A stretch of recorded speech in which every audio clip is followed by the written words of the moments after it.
Me chamo Lúcia, tenho 62 anos, sou professora aposentada, viúva há quase uma década e mãe da Marina, minha única filha. Sempre fui reservada, dessas que fazem tudo pelos outros, sem esperar holofote. Nunca imaginei que depois de uma vida inteira me doando, seria humilhada no momento mais importante da vida da minha filha. Na frente de todos, com música tocando, taças erguidas e nenhum respeito por mim. Foi no casamento dela que tudo aconteceu. Um salão lindo, iluminado, cheio de detalhes pensados com capricho. Mas em meio às flores e aos sorrisos, meu genro, Gustavo, resolveu me expor. E o pior, ela riu junto. Mas antes disso, havia um vestígio de alegria. Passei semanas procurando um vestido que transmitisse elegância e simplicidade. Acabei escolhendo um modelo azul petróleo, de mangas longas e tecido leve. Fui ao salão fazer escova, pintei as unhas com um tom discreto de nude e até comprei um perfume novo, desses que a gente guarda para ocasiões especiais. Eu achava, honestamente, que ainda era parte daquela história. Cheguei ao salão no horário marcado. Fui recebida por uma moça da equipe de cerimonial, que me levou até a mesa onde eu deveria sentar. Era no canto, longe da mesa dos pais, da pista de dança, das luzes, longe de tudo. Sentei tentando disfarçar a sensação de deslocamento. Havia outras mesas com pessoas da família, primos, tios, amigos de longa data. Mas a mãe da noiva estava sentada sozinha. Ninguém parecia achar estranho. Observei Marina de longe. Ela estava linda. O vestido era deslumbrante e ela sorria muito. Mas não para mim. Ela tirava fotos com o pai, com os padrinhos, com as amigas da faculdade. Passava por mim como quem passa por uma figura protocolar. Em nenhum momento veio me abraçar. Não tiramos uma única foto juntas. Tentei manter a dignidade. Cumprimentei quem se aproximava. Sorri com educação. Comi um pouco do jantar servido e me mantive em silêncio. Eu me convencia de que era só impressão, que no fim, tudo ia se acertar, que ainda viriam os abraços, os agradecimentos, o "obrigada por tudo, mãe". Só que isso nunca veio. Foi durante o brinde que tudo desabou. Gustavo, o noivo, agora meu genro, já estava visivelmente alterado. Bebeu demais. Pegou o microfone com aquela confiança embriagada que alguns homens têm quando sentem que podem fazer piada com qualquer coisa, inclusive com pessoas. "Esse brinde aqui é especial", ele disse já rindo. "Vai para a sogrinha mais simpática do Brasil". Algumas pessoas riram, outras apenas olharam. A mulher que sempre acreditou em mim. "Mentira!", ele continuou debochado. "Mas olha aí, eu casei com a filha dela mesmo assim". Mais risadas. "Saúde!", gritou e ergueu a taça. Antes que eu pudesse entender o que estava acontecendo, ele virou o copo em minha direção e o vinho tinto respingou no meu vestido novo, manchando o tecido que eu escolhi com tanto carinho. Tudo ficou em silêncio por um segundo. E então vieram as gargalhadas, inclusive a dela, minha filha, rindo. Não sei descrever o que senti. Foi uma mistura de vergonha, raiva, tristeza, incredulidade. Senti minhas bochechas queimarem. Minhas mãos gelaram. Me levantei devagar. Peguei minha bolsa. Olhei uma última vez para Marina, esperando, talvez, um gesto, um olhar. Nada. Saí do salão sem dizer uma palavra. Ninguém me impediu. Ninguém veio atrás de mim. Na porta, chamei um táxi. O motorista me olhou pelo retrovisor e perguntou se estava tudo bem. Eu apenas disse: "Foi um casamento bonito". E fiquei em silêncio o resto do caminho. Em casa, tirei o vestido manchado e pendurei atrás da porta. Me sentei no sofá ainda com os brincos, os cabelos arrumados, a maquiagem borrada. Fiquei ali por horas, ouvindo o silêncio, tentando entender como se chega a esse ponto. Como uma mãe vira figura decorativa. Como uma filha permite que alguém trate sua mãe como um objeto de piada. Naquela noite não chorei. Apenas fiquei imóvel, pensando. Nos dias seguintes, Marina não ligou. Gustavo também não. Nenhum recado. Nenhuma mensagem. Comecei a pensar no passado, em como eu dizia sim para tudo, em como eu me calava sempre que Marina fazia escolhas que me machucavam, para não ser aquela mãe chata, em como Gustavo sempre foi frio comigo, mas eu insistia que era só jeito dele, em como eu aceitei, pouco a pouco, ser colocada de lado, acreditando que era normal. Mas naquele salão, sob as luzes bonitas e a música alta, tudo ficou claro. Eu não era mais bem-vinda. Eu era uma presença tolerada, talvez até indesejada. E ali, diante de dezenas de pessoas, meu genro me tratou como piada. E minha filha não apenas permitiu, ela riu. Foram dias difíceis. Eu revivia a cena como um filme maldito. Pensava nas pessoas que viram, nas risadas, nas expressões de espanto. Pensava, acima de tudo, em mim mesma, na mulher que eu era antes de entrar naquele salão. E na mulher que saiu de lá manchada não só de vinho, mas de desrespeito. Mas uma coisa era certa. Naquela noite, eu fui exposta. Mas algo me dizia que a partir dali, eu também começaria a aparecer. De verdade. Os dias que se seguiram ao casamento foram longos, arrastados e completamente silenciosos. Não houve mensagens, nenhuma ligação, nenhum pedido de desculpas, nem da Marina, nem do Gustavo. Era como se o que aconteceu no salão nunca tivesse existido. Como se eu não tivesse sido humilhada diante de todos. Como se eu mesma não existisse. No começo ainda esperei. Acordava e olhava o celular. Ouvia o som das notificações esperando ver o nome dela ali. Às vezes, era só propaganda. Outras, mensagens de vizinhos ou colegas da época da escola. Mas dela, nada. Aos poucos fui aceitando que o silêncio era a resposta. E que talvez fosse a mais sincera que eu poderia receber. Voltei à minha rotina de forma automática. Preparava o café da manhã mesmo sem fome. Organizei o guarda-roupa só para não pensar. Tirei o vestido do cabide, coloquei em uma sacola e deixei no fundo da gaveta. Não tive coragem de lavar. Ainda estava manchado. Ainda doía. Numa tarde, decidi abrir minha caixa de recordações. Uma antiga, de papelão reforçado, onde guardo bilhetinhos da Marina desde que ela era pequena. Desenhos com giz de cera, cartinhas de Dia das Mães, uma pulseirinha de miçanga que ela fez na escola. Peguei uma em especial, escrita com uma caligrafia infantil, mas cheia de carinho. Mamãe, você é minha melhor amiga. Nunca quero me afastar de você. Li aquela frase como quem lê uma profecia falhada. Porque ela se afastou. Não só fisicamente, mas emocionalmente, intencionalmente. Sentei no chão da sala com os papéis ao redor e chorei. Chorei como há tempos não fazia. Não por causa do vestido, não por causa do vinho, mas pela distância entre aquela menina que me amava com tanta pureza e a mulher que hoje não conseguia nem me olhar. Tentei lembrar em que momento isso começou. Se foi quando ela conheceu Gustavo, se foi antes. Talvez eu nunca saiba.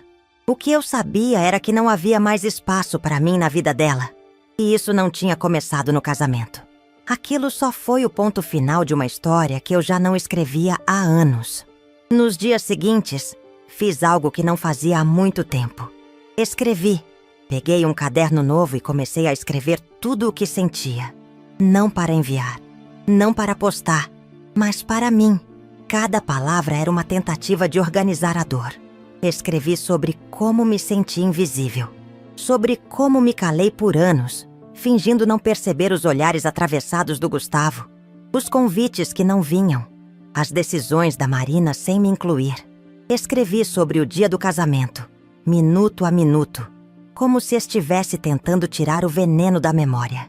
E no fim da primeira página, escrevi: não sou dramática, sou ferida. Essa frase ficou ecoando na minha mente. Porque foi isso que me fizeram acreditar por muito tempo. Que eu exagerava, que eu criava problema onde não havia, que eu cobrava demais.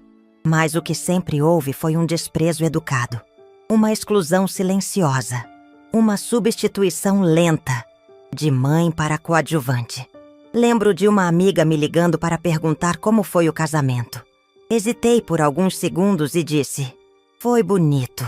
Para quem estava lá. Ela ficou em silêncio. E eu também. Porque já não sabia como contar sem parecer rancorosa. E eu não queria rancor. Eu queria justiça. Mesmo que silenciosa. Mesmo que só dentro de mim. Fui à missa no domingo seguinte. Sentei no fundo da igreja. Durante a homilia, o padre falou sobre perdão. Mas não aquele perdão que absolve tudo imediatamente. Ele falou sobre o perdão que começa com o respeito, que só floresce quando a dor é reconhecida. Aquilo me tocou, porque eu sabia que, se um dia fosse perdoar aquilo tudo, não poderia ser à força, teria que ser com base na verdade. E até aquele momento ninguém tinha sequer reconhecido o que fizeram comigo. Marina não me procurou, Gustavo muito menos. E ali no silêncio, eu comecei a encontrar força. Força para não me culpar mais. Força para dizer, internamente, que eu não merecia aquilo. Força para me lembrar de quem eu era, antes de ser esquecida. Comecei a fazer pequenas mudanças. Voltei a caminhar pela manhã. Reativei minha conta de leitura num clube de bairro. Reencontrei uma vizinha que eu gostava muito. Tomamos café juntas. Não falei do casamento. Ela também não perguntou. Não era fuga, era preservação. Uma noite sentei sozinha na varanda com uma xícara de chá e olhei para o céu. Lembrei do Gustavo rindo, da Marina sorrindo ao fundo. Tentei entender o que há dentro de alguém que acha graça em constranger. Que tipo de relação é construída em cima do rebaixamento do outro? E então, algo mudou dentro de mim. Eu não queria mais ser aceita por eles. Eu queria me aceitar por inteira, mesmo se isso significasse cortar laços, mesmo se significasse recomeçar. Na manhã do 5º dia após o casamento, ouvi uma batida na porta. Não esperava ninguém. Abri devagar e lá estava ele, Gustavo, sozinho, com os olhos inchados, cabelo bagunçado, camisa amarrotada. Não disse nada por alguns segundos. Depois murmurou: "Posso entrar?" Fiquei olhando para ele. Por um instante, meu corpo congelou. 1000 pensamentos passaram pela minha cabeça. Mas minha resposta veio simples, direta. "Pode." E naquele momento soube que alguma coisa estava prestes a mudar. Quando abri a porta e vi Gustavo parado ali, por um segundo achei que estivesse sonhando. Ele parecia menor, não fisicamente, mas na postura, no olhar, na forma como segurava as próprias mãos. Como se tivesse encolhido dentro de si. "Posso entrar?" Repetiu mais baixo. Respirei fundo. Abri a porta por completo e fiz um gesto com a cabeça. Ele entrou. A sala estava como sempre. Simples, arrumada, com o cheiro leve de chá que eu havia feito minutos antes. Ele sentou no sofá, sem dizer nada. Eu me acomodei na poltrona ao lado, mantendo uma distância segura. Havia tanto no ar. Silêncio, mágoa, expectativa, que parecia que a sala estava cheia, mesmo com só nós dois ali. Ele olhou para mim. Depois abaixou os olhos. "Eu não sei nem por onde começar", disse a voz rouca. "Comece do começo", respondi. Ele assentiu, passou as mãos no rosto e falou: "Eu errei, Lúcia. No casamento. Aliás, muito antes disso. Eu fui um idiota." Eu fiquei em silêncio. Queria ouvir, mas não queria facilitar. Eu estava bêbado. Achei que seria engraçado, que as pessoas iam rir e depois esquecer. Só que quando eu vi seu rosto... Ele parou. Foi como se algo me cortasse por dentro.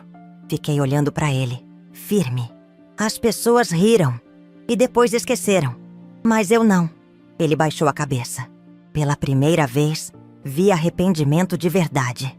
Não aquele ensaiado, automático, mas o desconforto real de quem começou a entender a dor que causou. Eu sei que não tenho o direito de pedir nada, mas eu precisava vir aqui. Precisava olhar na sua cara e dizer que sinto muito. Você não me deve só um "sinto muito", Gustavo. Você me deve respeito. Há muito tempo. Ele engoliu em seco. Ficou quieto por alguns segundos. "A Marina..." começou. "Ela tá mal, mas Desde não aquele consegue dia. me ouvir quando eu digo que ela deveria ter feito alguma coisa. Ela diz que travou, que não soube como reagir, que ficou com vergonha. Aquela informação mexeu comigo. Não era uma justificativa, mas era um sinal. Marina estava abalada. Ela sabia, continuei. Sabia que você me tratava com desdém. Sabia que me excluía aos poucos. Só não quis ver. Gustavo assentiu, os olhos marejados. Eu nunca fui próximo da minha mãe. Acho que, por isso, nunca soube lidar com você. Sempre achei que você me julgava. Eu julgava o que via, respondi sem hesitar. E o que eu via era um homem que colocava a própria vaidade acima do bem-estar da família. Um homem que achava graça em rebaixar os outros, que sorria quando me interrompia, que ria quando me ignorava. Ele não discutiu, apenas abaixou a cabeça. Eu não vim aqui pedir que me aceite de volta. Eu vim porque precisava escutar isso, porque só agora entendi o que fiz. E ele respirou fundo. Eu quero mudar. Não adianta dizer. Você vai ter que mostrar. Ele olhou para mim, surpreso. Mostrar como? Com silêncio, com atitude, com respeito e, principalmente, com distância, se for preciso. Eu não preciso mais de aproximações forçadas. Não quero laços falsos. Ele assentiu. E a Marina? Perguntou. Ela precisa vir por conta própria, quando parar de ter vergonha de me olhar nos olhos. Gustavo limpou uma lágrima que escorreu. Era sincera. O que você vai fazer, Lúcia? A rua estava quieta. Olhei pela janela. Um casal de idosos caminhava de mãos dadas. Vou viver. Vou cuidar de mim. E esperar que, se houver reconciliação, ela venha com maturidade e não com vergonha. Ele ficou em silêncio. Antes de sair, me entregou um envelope. São fotos da festa. Tem algumas em que você aparece. Achei que deveria ter. Peguei o envelope sem abrir. Obrigada. Ele se levantou. Estava mais leve, mas ainda carregando o peso da culpa. Andou até a porta. Antes de sair, se virou. A senhora me perdoa? Olhei bem nos olhos dele. O perdão não é um bilhete de volta. É só o fim da dívida. Você está perdoado, Gustavo. Mas a confiança, essa vai precisar ser reconstruída. Tijolo por tijolo. Ele assentiu. E foi embora. Fiquei ali, sozinha de novo. Mas diferente. Naquela conversa não fui a mãe que engole tudo, nem a mulher que abaixa a cabeça. Fui Lúcia. Fui inteira. Pela primeira vez, fui ouvida. Abri o envelope. As fotos mostravam momentos que eu não vivi de verdade. Marina sorrindo, pessoas dançando, Gustavo discursando. Numa delas, lá no canto, apareço sentada, sozinha, com o vestido azul manchado e os olhos fixos em algum ponto perdido do salão. Guardei a foto, não para lembrar da dor, mas para nunca esquecer da mulher que se levantou dali e não olhou mais para trás. Depois que Gustavo saiu da minha casa naquela tarde, percebi que uma virada tinha acontecido. Não nele, mas em mim. Pela primeira vez, eu não reagi com pena, nem com desculpas, nem tentando apaziguar as coisas para manter a paz da família. Pela primeira vez, eu falei tudo, sem gritar, sem exagerar, só com verdade. E isso foi libertador. Passei os dias seguintes em silêncio. O mesmo silêncio de antes, mas agora com outro peso. Antes, era espera. Agora, era escolha. Não enviei mensagem para Marina. Não liguei. Não insisti. Eu sabia que ela tinha recebido a visita do próprio marido confessando o que fez, chorando, dizendo que conversou comigo. Se ela quisesse vir, ela viria. Se não, eu não correria mais atrás. Foi difícil. Sou mãe. A vontade de proteger, de entender, de consertar tudo, não desaparece. Mas aprendi que amar também é saber se afastar quando o amor virou um caminho de mão única. Na terceira semana depois do casamento, ouvi a campainha. Quando abri a porta, lá estava ela, Marina, sozinha, sem maquiagem, cabelo preso com pressa, olhos inchados. Olhou para mim e por um instante achei que ia chorar. Mas se segurou. Oi, mãe. Demorei um segundo e então respondi. Oi, Marina. Ela não entrou de imediato. Eu também não convidei. Ficamos ali, paradas, até que ela disse: Posso entrar? Assenti. Ela entrou devagar, como quem pisa num lugar sagrado que havia abandonado. Sentou no sofá. Eu sentei na poltrona. Mesmo cenário da conversa com Gustavo, mas com um peso diferente. Mais pessoal, mais denso. Ela mexeu nas mãos, inquieta. Eu não sei nem por onde começar, murmurou. Então começa de onde você conseguir. Ela respirou fundo, baixou os olhos.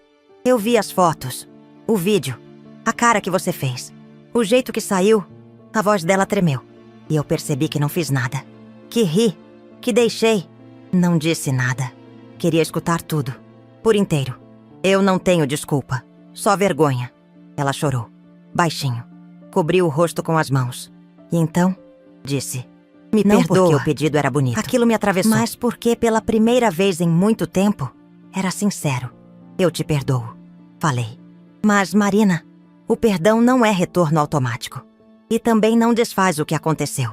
Ela assentiu, chorando. Eu sei.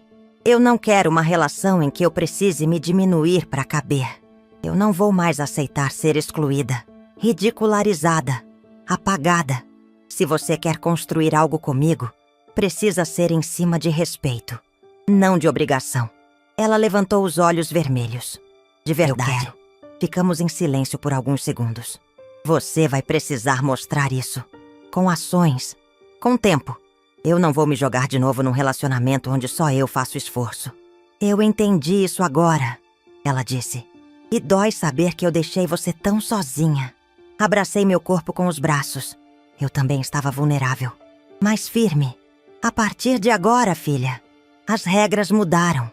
Ela franziu o senho, confusa. Como assim? Eu não vou mais fingir que não vejo. Nem que não sinto. Se algo me machucar, vou falar. Se me afastar de novo, vai saber. Eu não vou mais engolir só para manter aparências. Ela concordou com a cabeça. E pela primeira vez em anos me olhou de verdade. Ficamos conversando por horas. Foi estranho no começo. Tenso. Mas aos poucos as coisas foram se ajeitando. Relembramos memórias boas. Rimos de coisas antigas.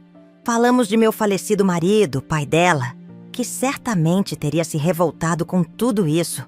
Mas também, como sempre, me apoiaria. Antes de ir embora, Marina me abraçou. Um abraço longo, sem pressa, sincero. Posso voltar semana que vem? Ela perguntou. Pode, mas vem como mulher adulta. E como filha, não como alguém que só quer apagar o passado. Ela assentiu. Saiu mais leve. Nos dias seguintes, voltamos a nos falar com calma. Nada forçado. Um almoço aqui, uma ligação ali. Ela mandou mensagem num sábado à noite dizendo: Tô com saudade. Aquilo me emocionou. Mas respirei fundo e respondi: Vamos construir isso com calma. Gustavo, por sua vez, ficou em silêncio. Não mandou mensagem. Nem apareceu. E, para ser sincera, foi melhor assim. Eu precisava de tempo para me curar antes de aceitar qualquer proximidade com ele. Certo dia, Marina me escreveu. Ele quer se desculpar de novo, mas agora com calma, se você quiser. Respondi, não agora, e talvez não precise. Às vezes, a melhor desculpa é o distanciamento.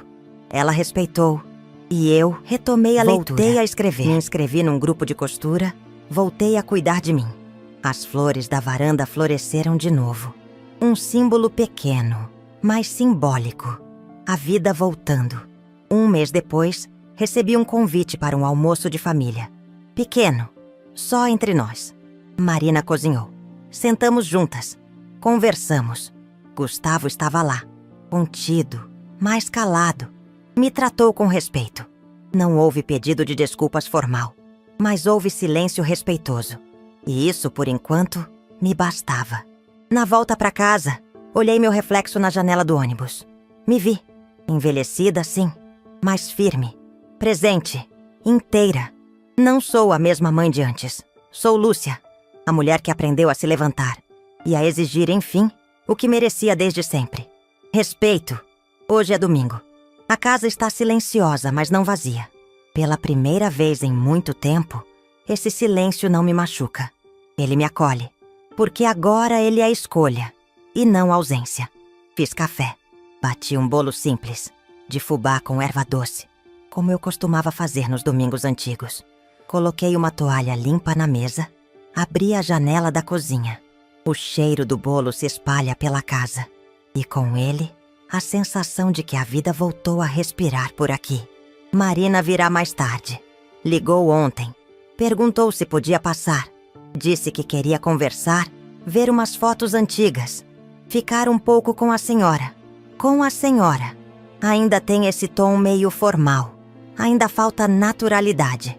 Mas agora eu entendo. Reconstruções não são fáceis, nem rápidas, nem completas. Mas são possíveis. Olho para o vestido azul que agora está lavado e pendurado em um cabide discreto, no fundo do armário. Ainda tem uma manchinha quase imperceptível no canto da barra. Deixei ali de propósito. Não por rancor, mas como lembrete. Lembrete de quem eu fui naquele dia e de quem escolhi ser desde então. Poderia dizer que tudo mudou depois do casamento da minha filha. Mas a verdade é que o que mudou foi o meu lugar dentro da minha própria vida. Durante anos fui a mulher que se calava para não incomodar, que se anulava para manter laços, que aceitava migalhas e chamava de amor. Só que amor de verdade não humilha, não apaga, não tira ninguém da foto. Naquele salão bonito com música alta e luzes brilhando, eu fui ridicularizada, fui ferida, fui tratada como piada. Mas foi ali, exatamente ali, que eu apareci. Não para os outros, para mim. Foi quando decidi que não aceitaria mais ser colocada em cantos.